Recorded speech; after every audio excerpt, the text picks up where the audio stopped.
Memasang sebuah target tidak selamanya baik. Bisa saja hal ini justru menghambat kita meraih kesuksesan dalam hidup. Halo semuanya, nama saya Michael. Selamat datang di channel saya, Sikutu Buku.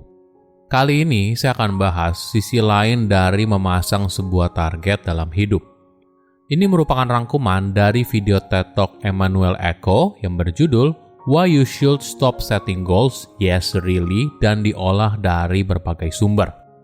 Apakah kamu membuat target dalam hidup? Kita mungkin sering mendengar kalau ingin sukses, kamu harus punya target.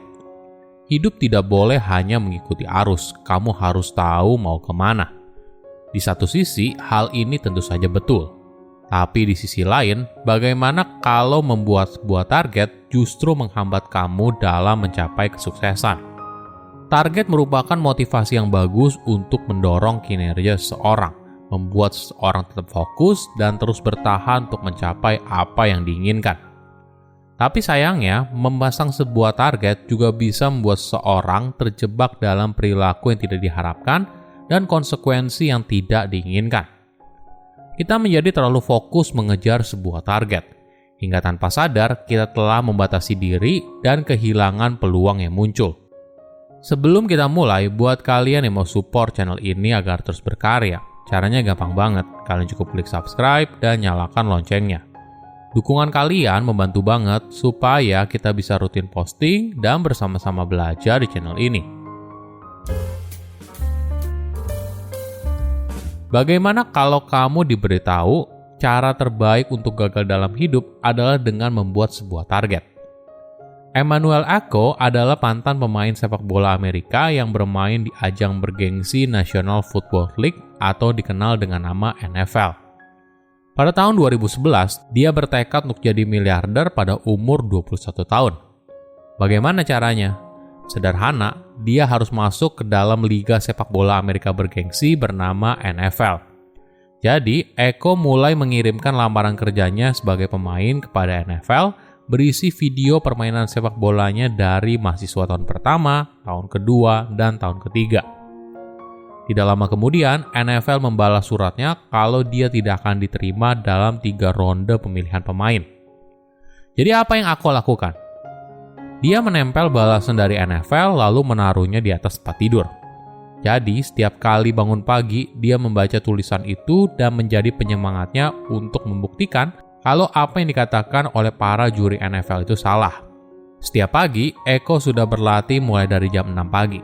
Begitu seterusnya, hingga 1 tahun kemudian, Eko berhasil masuk dalam NFL Combine. Sederhananya, ini seperti interview kerja. Saat itu, Eko berdiri di depan 32 konglomerat Amerika Serikat dan merupakan pemilik dari setiap tim di NFL. Salah satu tesnya adalah para calon pemain harus berlari sekitar 35 meter.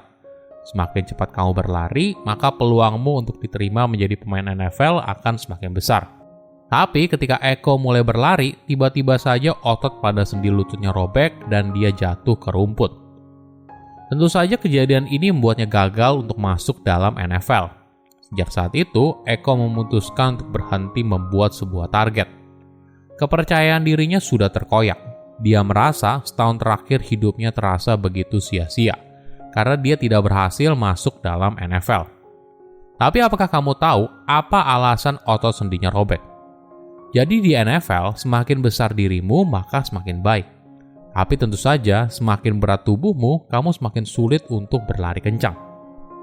Jadi, Eko menurunkan 5 kg selama 2 hari. Ketika tes lari 35 meter, dia dalam kondisi berat 115 kg, kurang cairan dan gizi selama 2 hari. Terlalu fokus pada target membuat dirinya melukai diri sendiri. Jadi, resiko ketika memasang sebuah target itu lebih besar dari apa yang didapat apabila kamu berhasil mencapainya. Coba ingat lagi momen dalam hidupmu. Mungkin kamu punya target dalam hubungan percintaan, misalnya menikah di umur sekian. Target ini mungkin saja membuat kamu tidak menyadari berbagai perilaku toksik dari pasangan. Di sisi lain, kamu mungkin saja jadi tidak bersyukur atas pencapaian yang sudah kamu raih.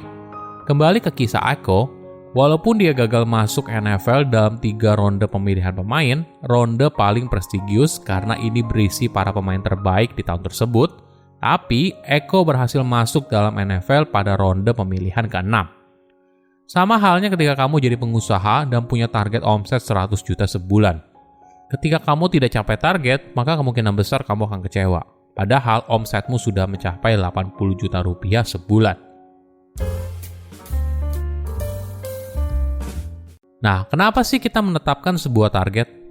Sebuah target secara definisi merupakan akhir dari sebuah usaha yang telah dicurahkan. Biasanya, sebelum melakukan apapun, kita memulainya dengan menetapkan sebuah target. Bahkan ada sebuah studi yang mengatakan, kalau orang yang menuliskan target yang ingin dicapai dan berkomitmen menjalankannya dengan sungguh-sungguh, maka orang tersebut akan menghasilkan uang 2 kali lebih banyak daripada yang tidak. Apakah benar? Ide tersebut tidak sepenuhnya salah, tapi ada masalah sederhana, perbedaan antara korelasi dan kausalitas. Tentu saja ada korelasi antara kerja keras, disiplin dengan target, dan menjalankannya dengan sungguh-sungguh. Tapi, alasan kenapa orang tersebut bisa menghasilkan uang 2 kali lebih banyak karena menuliskan sebuah target, itu sepertinya tidak. Alasan lain karena sebuah target menjadi sebuah panduan. Kita merasa hidup kita menjadi tidak jelas apabila kita tidak punya target. Terakhir, mungkin kita butuh pengakuan dari orang lain. Coba lihat kembali hidupmu. Misalnya kamu posting sesuatu di media sosial, lalu banyak orang yang memberikan like. Tentunya hal ini menjadi dorongan kamu untuk terus posting, kan? Oke, jadi apa cara yang lebih baik? Bagaimana bila kamu memasang sebuah target tanpa batasan? Maksudnya begini, ketika kita memasang sebuah target, kita cenderung menutup segala kemungkinan. Kita dipaksa harus memilih satu tujuan dan hasil akhirnya sudah ditentukan. Tapi perlu dipahami, hidup kadang tidak berjalan seperti garis lurus. Bisa saja naik turun sebelum akhirnya kita mencapai sesuatu yang kita harapkan. Kita melupakan poin penting kalau hidup itu sebenarnya merupakan sesuatu yang acak dan sulit diprediksi. Ditambah lagi, seiring bertambahnya usia, bisa saja target yang awalnya kita dambakan justru berubah. Situasi dan kondisi berubah, begitu juga dengan prioritas kita dalam hidup. Misalnya, ketika kamu baru lulus kuliah dan mulai bekerja, mungkin fokusnya adalah mengejar karir. Tidak apa bekerja lembur, yang penting KPI tercapai. Namun ketika menikah dan punya anak, mungkin mengejar karir setinggi langit tidak lagi menjadi prioritas utama. Kamu justru lebih memprioritaskan perusahaan yang bisa memberikan work-life balance, di mana kamu bisa pulang tepat waktu sehingga setiap harinya kamu punya waktu untuk menghabiskan dengan orang yang dicintai. Ini yang kadang dilupakan ketika kita terlalu fokus mengejar target yang ingin kita capai. Alhasil, meskipun kita sudah mencapainya, belum tentu pada akhirnya kita bahagia. Silakan komen di kolom komentar pelajaran apa yang kalian dapat ketika tahu informasi ini.